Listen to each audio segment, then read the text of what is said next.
Boa noite, irmãos. Que a graça do Senhor e Salvador Jesus Cristo esteja com todos.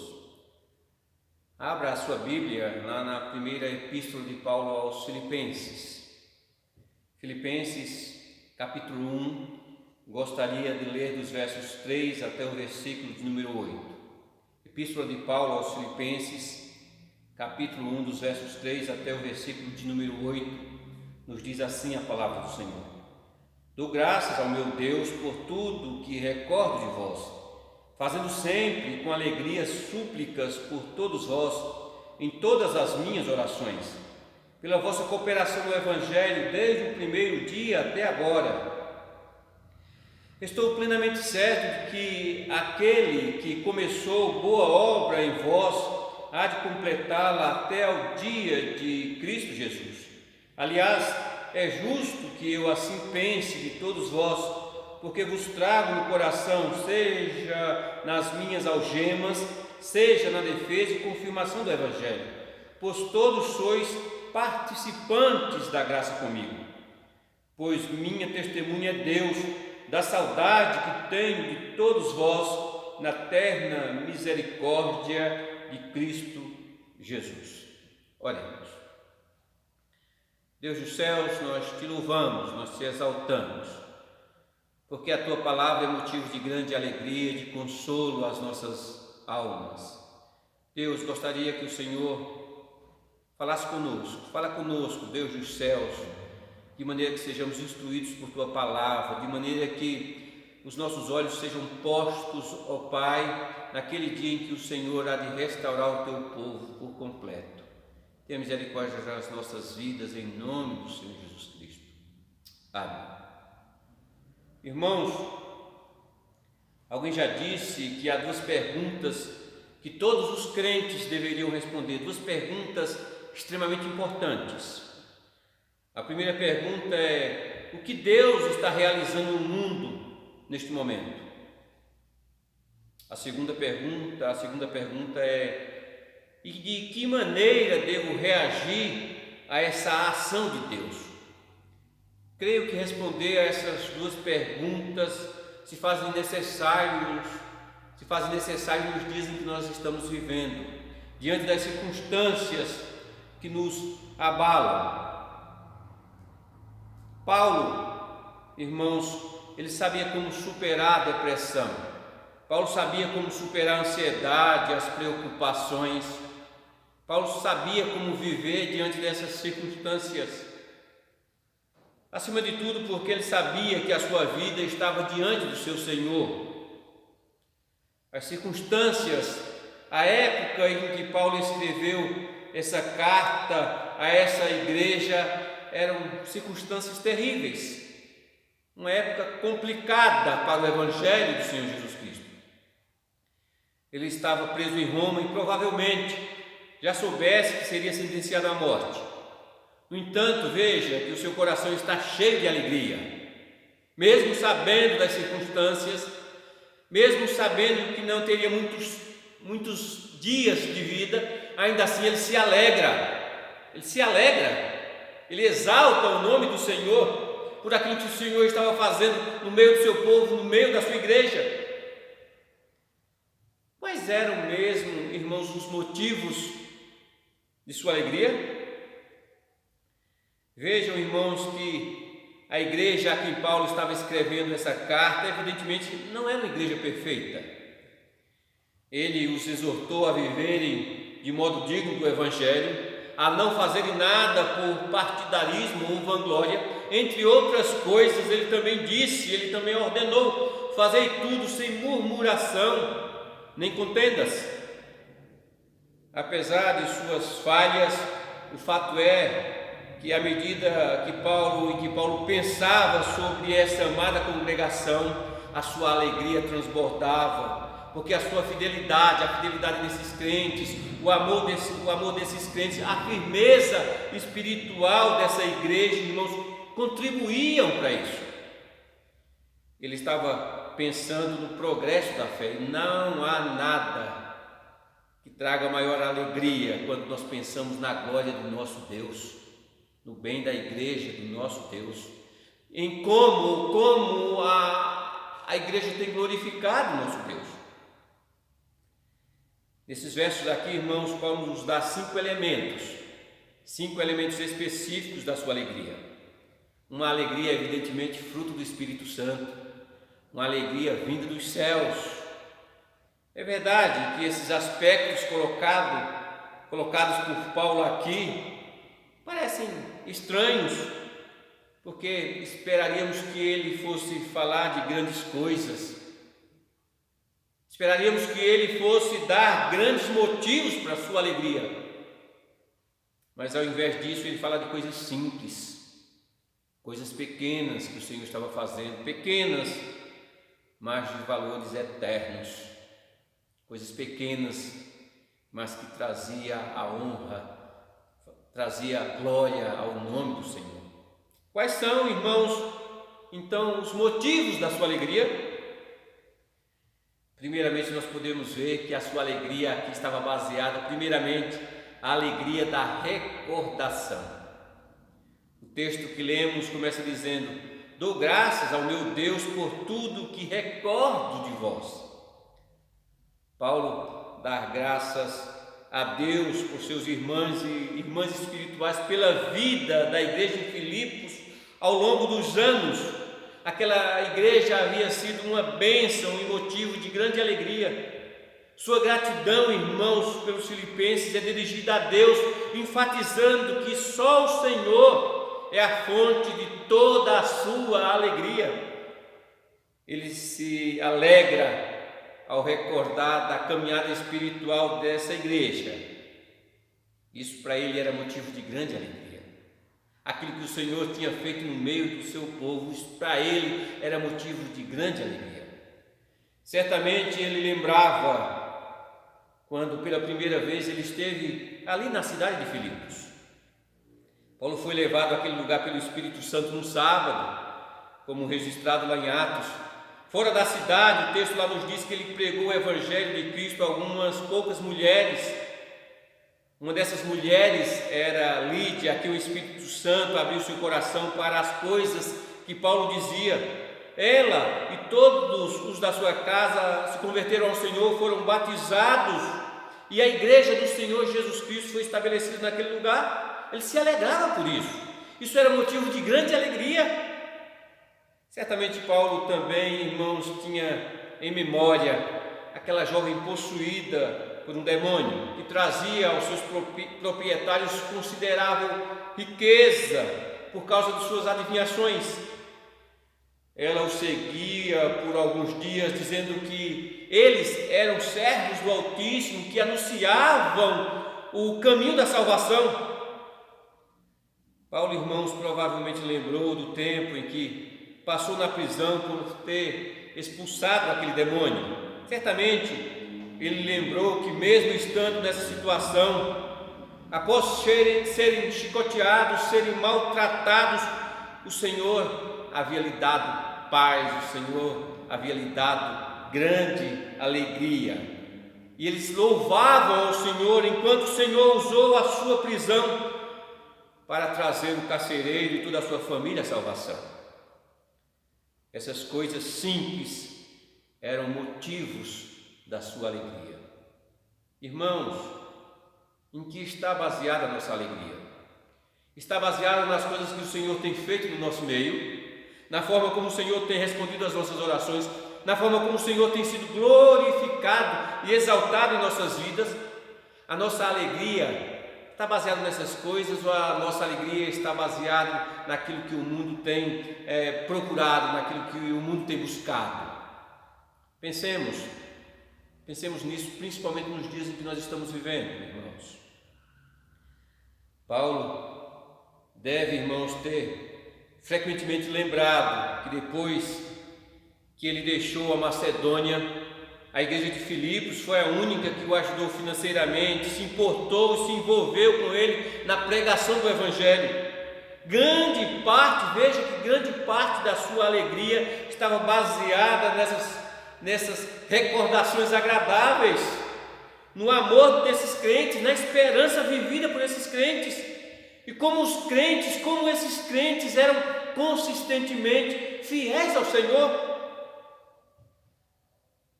Realmente, isso é motivo de grande alegria quando nós sabemos que o Senhor é glorificado no meio do seu povo. Eram nessas coisas que estavam baseadas a sua alegria, de maneira que nós podemos pensar, Paulo se alegrava em algumas coisas, no mínimo, estranhas para o nosso tempo. Nós podemos pensar essas coisas, mas aqueles que foram alcançados pela graça de Deus sabem que de fato isso é motivo de grande alegria e deve ser motivo de grande alegria. Essas recordações traziam alegria. Um segundo motivo da sua alegria era a alegria da intercessão. O texto continua dizendo: fazendo sempre com alegria súplicas por todos vós. Outro elemento indispensável de alegria para os crentes está em interceder e colocar a vida da igreja, a vida de outros crentes na presença, diante do trono de Deus. Intercessão fiel, irmãos, e sincera é muito mais do que uma obrigação, é motivo de grande alegria. A oração de intercessão às vezes envolve lutas, decepções, dores, insistência, perseverança. É assim. Veja que mais tarde, nessa mesma carta, ele aconselhou aos filipenses, dizendo o seguinte: irmãos, sede imitadores meus e observai os que andam segundo o modelo que tendes em nós, pois muitos andam entre nós, dos quais repetidas vezes eu vos dizia e agora vos digo, até chorando, que são inimigos da cruz. O falso ensino e a imoralidade ameaçavam seriamente aquela igreja, e esse estado de coisas trazia dor, trazia tristeza ao coração do apóstolo Paulo, é verdade. Mas, irmãos, nessas coisas, nesses acontecimentos todos poderiam lhe roubar a alegria que ele tinha, a alegria dos céus, a alegria que deve tomar conta do nosso coração. Como Paulo, aqueles que foram alcançados pela graça de Deus devem desfrutar dessa alegria, sem dúvida alguma. Como Paulo, irmãos, não devemos nos concentrar nas circunstâncias, mas naquilo que o Senhor está fazendo, mesmo que não saibamos exatamente o que o Senhor está fazendo. Mas o fato é que aquilo que Ele está fazendo é sempre, ainda que seja juízo para o mundo, para o seu povo, tem como um propósito, tem como um bom propósito. Mas quando nos voltamos os nossos olhos àqueles que estão enfrentando dores, fracassos, tristezas e sinceramente intercedemos por eles diante do Senhor, isso deve ser motivo de grande alegria às nossas vidas. Ao que nos parece, irmãos, durante a maior parte da história da igreja, apenas uma minoria de crentes conheceu e tem reconhecido a verdade da alegria plena que Deus concede aos seus servos fiéis, aqueles que de fato e constantemente se dobram diante dele em prol do seu reino. A falta de alegria entre o povo de Deus tem se revelado de três maneiras principais. Primeiramente, através de pensamentos negativos, duvidosos acerca de Deus, a respeito de Deus. Muitos têm, diante de situações complicadas, têm se perguntado se Deus de fato continua sendo o mesmo Deus bondoso, misericordioso, gracioso. Muitos têm colocado em dúvida o grande amor de Deus. Em segundo lugar, irmãos, a falta de alegria tem se revelado em nossas conversas, quando o assunto é o bem dos outros. Há muitos que não têm ficado contentes, não exaltam, não glorificam o Senhor quando o outro está bem, quando o outro está bem com Deus, quando o outro é abençoado. Isso é uma grande falha, isso é uma grande falta de alegria. Em terceiro lugar, também, a falta de alegria tem se revelado na falta de intercessão. Quando nós não nos dobramos diante do Senhor em prol dos outros. Crentes sem alegria são egocêntricos. Crentes sem alegria são egoístas, orgulhosos. Inevitavelmente, tudo isso se manifesta na falta de oração. Paulo se alegrava pela simples recordação, pela simples oportunidade de interceder pelos outros, mas também, irmãos, evidentemente, outro motivo da sua alegria era a alegria pela participação. Ele diz, irmãos, sou grato a Deus, estou alegre pela vossa cooperação no Evangelho desde o primeiro dia até agora. Comunhão, irmãos, traz o significado de partilhar de algo comum, num sentido mais amplo. Paulo se alegra pelo fato dos filipenses terem sido salvos e serem parceiros com ele na propagação do Evangelho do Senhor Jesus Cristo. De longe, podemos dizer que a coisa mais importante que todos os crentes compartilham é a sua unidade espiritual, porque nessa comunhão, nessa unidade espiritual, essa unidade espiritual traz glória ao nome do Senhor Jesus Cristo. Paulo se alegrava por isso. Aqui estava um dos motivos da alegria do apóstolo Paulo. Paulo se alegra porque esses irmãos partilhavam com ele na guerra espiritual, eram companheiros de pelotão, soldados sobre as ordens de um mesmo general. O crente que abandona, irmãos, a comunhão com outros crentes, inevitavelmente é alguém sem alegria genuína, porque aqueles que vivem na companhia daqueles que são co-herdeiros com Cristo são pessoas que amam uns aos outros, são pessoas que cuidam uns dos outros, são pessoas que oram uns pelos outros, são pessoas que combatem o bom combate da fé. Esses têm alegria abundante, alegria permanente. Isso deve de fato encher o nosso coração de alegria. Irmãos, essa comunhão é maravilhosa para o povo de Deus. Certamente nos dias em que nós estamos vivendo, nós percebemos o quanto de fato essa comunhão ela é essencial à nossa igreja, é essencial à nossa fé, ao nosso crescimento espiritual. Essa é a alegria, irmãos, que Paulo expressa aqui em relação aos crentes de Filipos. Eles haviam servido fielmente ao Senhor em sua companhia, eles haviam proclamado o Evangelho com ele e combatiam pela mesma fé. Isso lhe trazia grande alegria, evidentemente. Outro motivo da sua alegria, irmãos, era a alegria da participação. Ele diz: estou plenamente certo de que aquele que começou boa obra em vós há de completá-la até o dia de Cristo Jesus. Nada, irmãos, pode incentivar mais um crente, tanto quanto o conhecimento, a certeza de que apesar das incertezas, apesar das dificuldades que nós enfrentamos, e não importa quantas derrotas espirituais possam acontecer ao longo do caminho, nada mais conforta tanto o crente do que saber que um dia ele vai ser aperfeiçoado. Isso é motivo certamente de grande alegria. Essa certeza alegrava por demais o coração do apóstolo Paulo. O termo plenamente certo, irmãos, é muito mais do que uma esperança vaga, é muito mais do que uma esperança humana. Esse termo é a absoluta confiança que vem do saber e crer naquilo que Deus disse.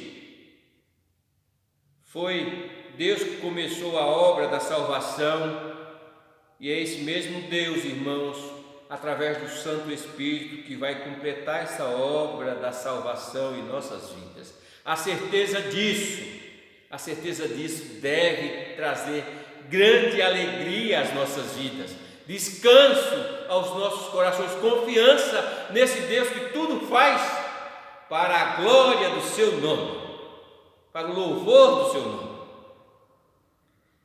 Não há possibilidade de falha ou de cumprimento parcial na obra do Senhor. Eu me alegro por aquele dia, certamente. Aquele dia será um dia de perfeição, de glorificação, quando a manifestação da glória dos filhos de Deus finalmente será concluída. Eu me alegro com isso, eu me regozijo nisso, a minha esperança está nisso. Paulo podia também dizer a mesma coisa, se alegrar pelos mesmos motivos, porque aquele que começou a obra em nossas vidas há de completá-la. Paulo vive essa antecipação e se alegra por isso. Irmãos, o que o Senhor disse a Davi, Ele diz a cada um de nós individualmente, de maneira particular: jamais retirarei dele a minha bondade, nem desmentirei a minha fidelidade. Isso é motivo de grande alegria quando ouvimos o Senhor falar acerca disso, a mim, a você, ao seu povo.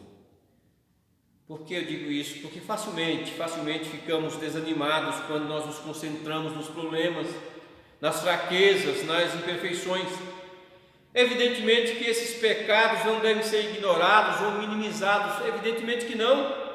Nossos pecados não podem ter outros nomes mais belos, nomes mais bonitos, evidentemente que não.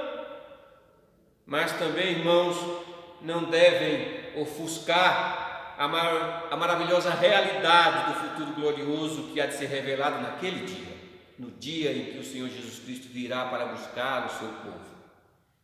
Essa verdade gloriosa, irmãos, remove a pressão da dúvida e promove alegria, promove gratidão e antecipação daquilo que nós haveremos de ser. Isso não é motivo de alegria, de grande alegria?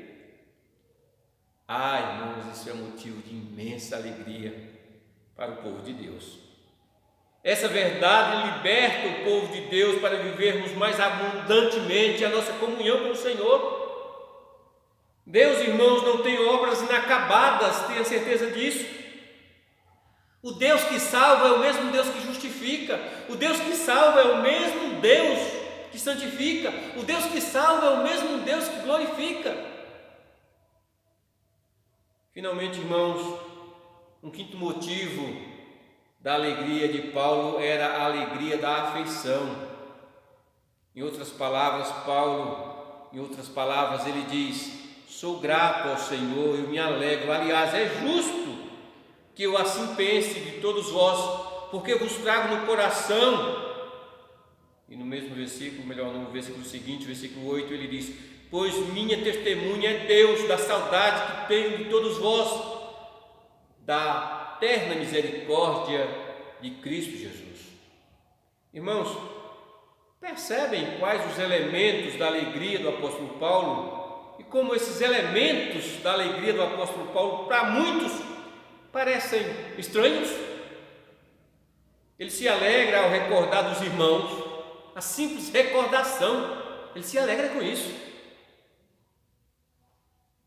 Ele se alegra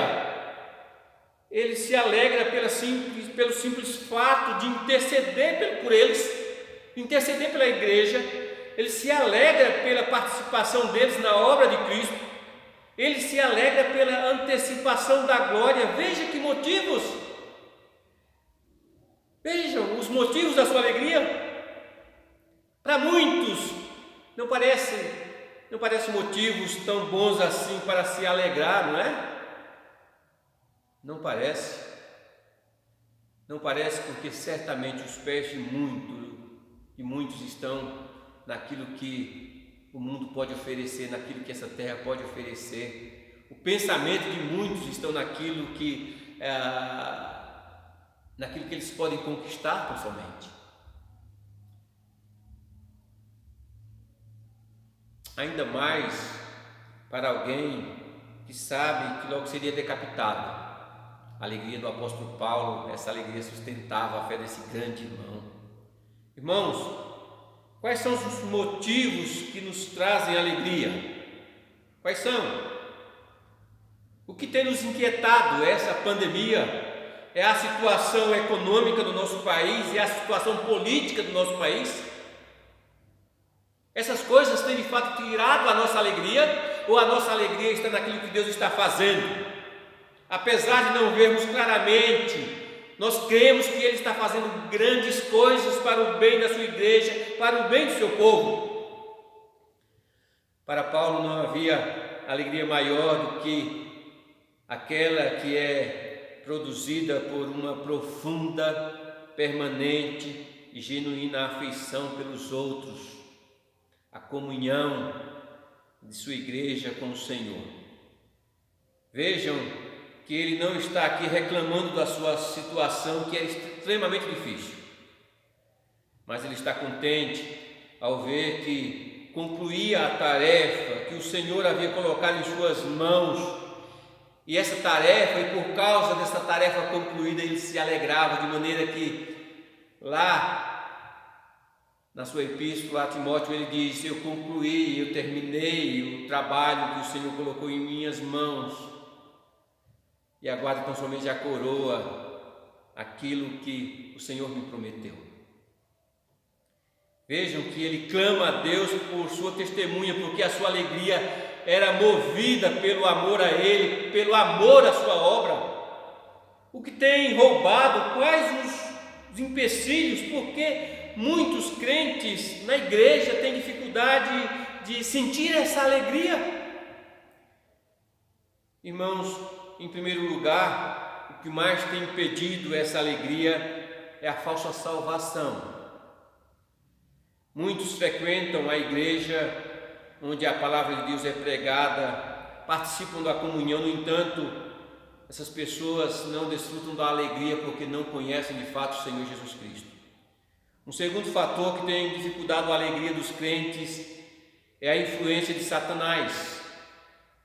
Muitos têm dado brecha, muitos têm sido tentados, muitos têm vivido situações complicadas, e isso certamente é motivo de tirá-los essa alegria. Ainda outro fator que tem roubado a alegria de muitos crentes é uma compreensão inadequada a respeito da soberania de Deus.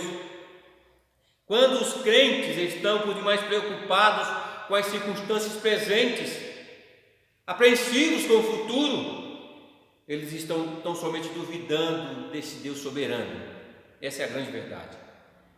Irmãos, quando essa realidade é ignorada ou esquecida, a alegria é perdida.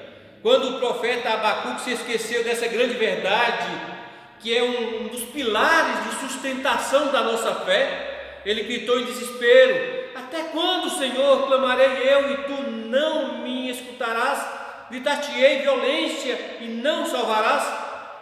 Mas ao final da sua mensagem, sua perspectiva tinha mudado radicalmente. Ele declarou: ainda que a figueira não floresça, nem haja fruto na vide, o produto da oliveira minta, e os campos não produzam mantimentos, as ovelhas sejam arrebatadas ao aprisco, e nos currais não haja gado, todavia eu me alegro no Deus, eu me alegro no Senhor, exulto no Deus da minha salvação. Certamente, outro fator negativo que tem roubado a alegria dos crentes é a falta de oração. Já falei a respeito disso. Quando os crentes concentram suas vidas unicamente em si mesmos e não na glória do Senhor, em momentos assim, não costumam ouvir o que o Senhor tem a dizer, são inseguros. Outro elemento negativo que rouba a alegria de muitos crentes é a ingratidão. Poucas coisas são mais maléficas para a alegria do que a ingratidão. Nossas orações devem ser dirigidas ao Senhor, devem ser feitas com ações de graças. É isso que a palavra do Senhor nos ensina. A gratidão é fruto de um coração alegre, de um coração cheio do Espírito Santo, de um coração cheio de Deus. Esquecer os benefícios do Senhor é falta de fé e até mesmo irreverência à palavra de Deus. Quando não somos gratos, provavelmente esquecemos a graça do Senhor, esquecemos a bondade do Senhor, esquecemos a misericórdia do Senhor. Irmãos, atentemos a essas verdades. Do contrário, quando recordamos aquilo que o Senhor fez, Ele pode fazer novamente, entendemos que Ele pode fazer novamente, isso gera alegria, isso gera adoração, e como salmista nós podemos dizer: bendize, ó minha alma, ao Senhor, e não te esqueças de nenhum só dos seus benefícios. Onde está a nossa alegria, ou em que está baseada a nossa alegria? Está baseado naquilo que o Senhor tem feito em nossas vidas? Irmãos, atentemos a isso, porque a alegria do Senhor é a nossa força. Que de fato possamos viver esses motivos, acima de tudo, para a glória do Senhor. Que esses motivos simples, é verdade, possam ser de fato esteio da nossa alegria, possam de fato trazer grande alegria ao povo do Senhor Jesus Cristo. Que o Senhor tenha misericórdia das nossas vidas, que o Senhor nos abençoe grandemente. Amém. Oremos. Deus, derrama sobre nós a Tua graça, nos fortaleça, ensina-nos a desfrutar dessa alegria, em nome do Senhor Jesus Cristo. Amém. Que a graça maravilhosa do Senhor Jesus Cristo, que o amor de Deus, o eterno e poderoso Pai, que a comunhão e a consolação do Divino Espírito Santo esteja com esta igreja,